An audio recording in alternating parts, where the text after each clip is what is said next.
Today we're going to spend some time investigating how we can plan lessons and activities around the ELA Common Core standards. There are some steps that we can consider when planning around the Common Core standards. First, we can identify the standard that we're going to be working with. Then, number two, we can identify the prerequisite knowledge that students would need to achieve the standard. Third, we can think of the assessment measures that we could use to assess student learning. Fourth, we can gather resources, and the fifth step is that we can determine the best instructional practices that we could use. We can really think about the fourth and fifth step in conjunction with one another. We don't necessarily have to think about them in terms of a linear model. First, we need to identify the standard that we're going to be working with. In many cases, you won't just be working with one standard in isolation, but instead you're going to be creating lessons and activities where groups of standards are working together. For example, if we're thinking of a reading lesson or reading activity, and we're really using a reading standard, we might also be working in addressing a speaking and listening standard, along with maybe a language standard or some of the foundational skills that are part of reading. So while we might think about planning a reading lesson, there are other standards that might come into play as well. So it's kind of like a puzzle, everything fitting together. So it's going to be important to think about standards as outcomes. So standards are the educational outcomes. They're what we want our students to accomplish at the end of a lesson or at the end of a unit. It's important to remember as well that when we're planning around a standard, most standards we're not going to have students address that standard and achieve that standard in just a 45-minute lesson. They might be working for a whole week. There might be a group of lessons that help students get to that point where they're achieving the standard. So really think about that standard almost like crossing the finish line. We want our students to get to that point where they achieve that educational outcome.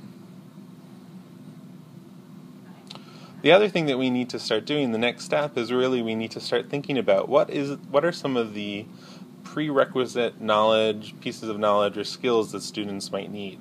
So we can think about this as what skills or strategies or learning might be necessary for students to achieve these standards. These are sort of the steps that students will need to students will need to climb to achieve the standard. So we can really ask ourselves, what skills do my students need to accomplish this educational outcome? What strategies could help my students get there? And what knowledge might be necessary? These questions will help us lead on to that path of getting to and achieving that standard. Just like, think about it, if we're teaching someone how to swim, perhaps, we first need to teach them how to float and also how to hold their breath underwater.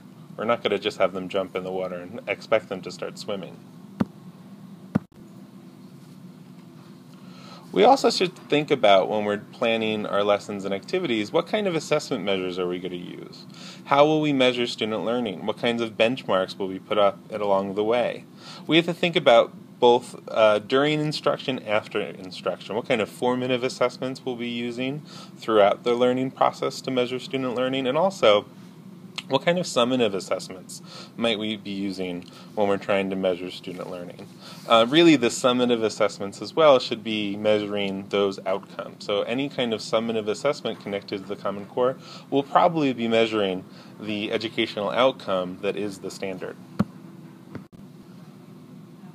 So again, don't forget to think about both summative and formative assessments.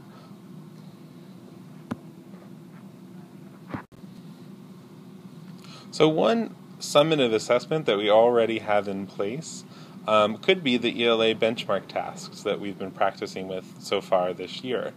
These could be a summative assessment that you use to measure student learning. These assessments are based around the standards. So if you're teaching one of the standards that are assessed in the assessment, you could use this as a summative assessment.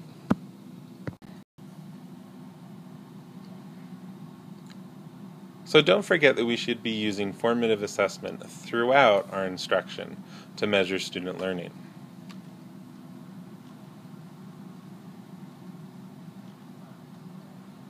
One other thing we need to think about, and really the next step, is to start thinking about the kind of resources that we could be using for our instruction.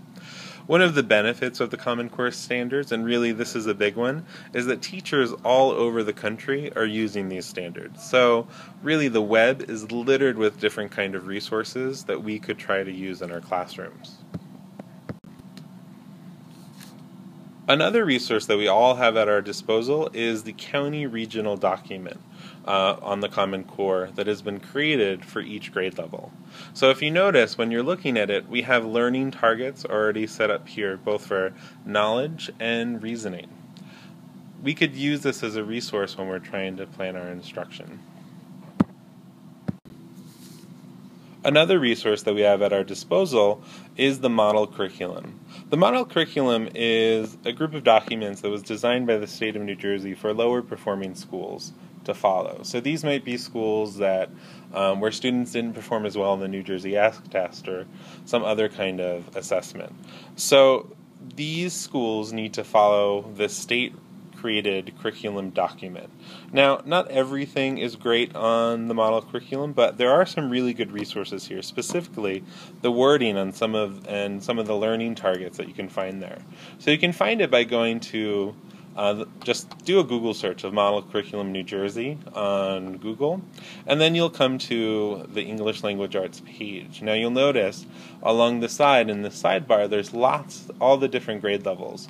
So if you pick one, it'll give you an overview, it'll give you different units, and so forth. One thing that is really, I thought, pretty helpful is, in addition to these assessments and so forth, they have these student learning objectives, which I thought were pretty helpful. Just some of the wording could be helpful for us. And then the other thing is the ELL scaffolded student learning objectives.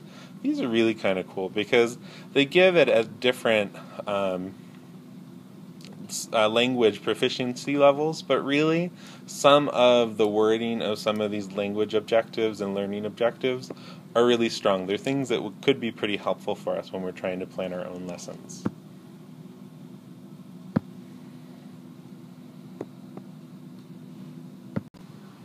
Another resource that we can all think about using is Reading Street. It's a really good resource. There's lots of great stories, and our students need those skills and strategies that are presented in it.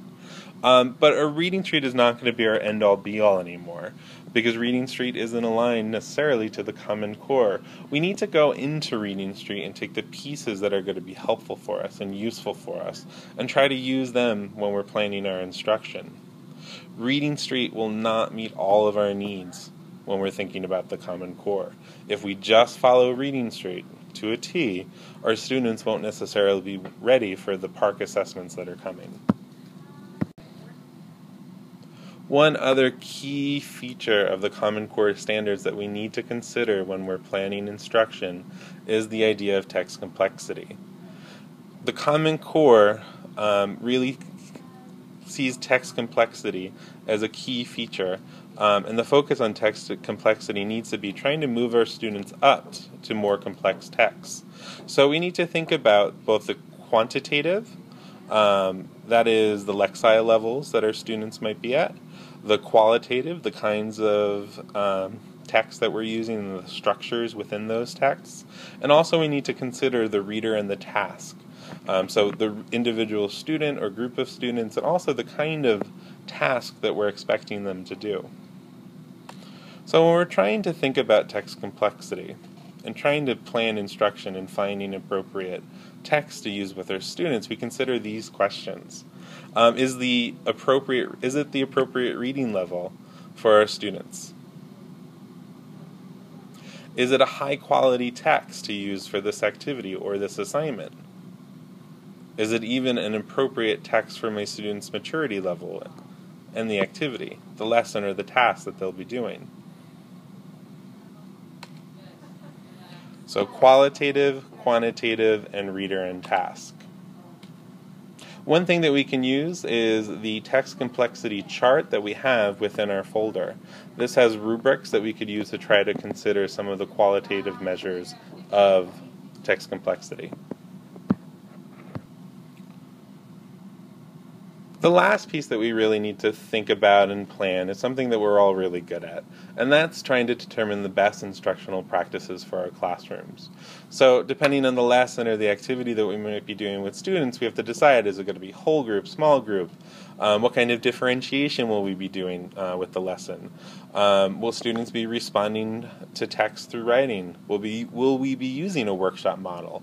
Will we be including guided reading? These are the kind of decisions we make all the time as teachers. But don't forget some of those really key elements that are important for the Common Core standards. First, don't forget when appropriate to try to include close reading.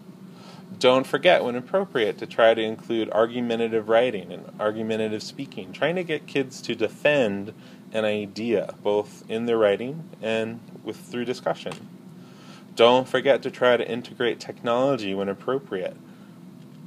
Try not to forget to include as much student discussion as possible. There's a huge focus on nonfiction, so we should be trying to integrate nonfiction as much as possible into the work that we're doing with our students. And similarly, we should try to be integrating content. So we can't think about science and social studies necessarily in isolation from literacy instruction. We should be teaching literacy during science and social studies, and we should be teaching and addressing some science and social studies during literacy. So there you have it. When we're trying to plan for the Common Core, there's a lot that we need to think about. But if we follow some of the same models that we've known for so long, we'll be successful. We need to prescribe and really think about where our students are. We need to plan instruction and teach, thinking about the formative assessments and summative assessments we'll be giving. Then we need to reflect about the kind of work that our students did and where our students will be going. Thank you very much. I hope this has been helpful for you. I hope you enjoy your planning.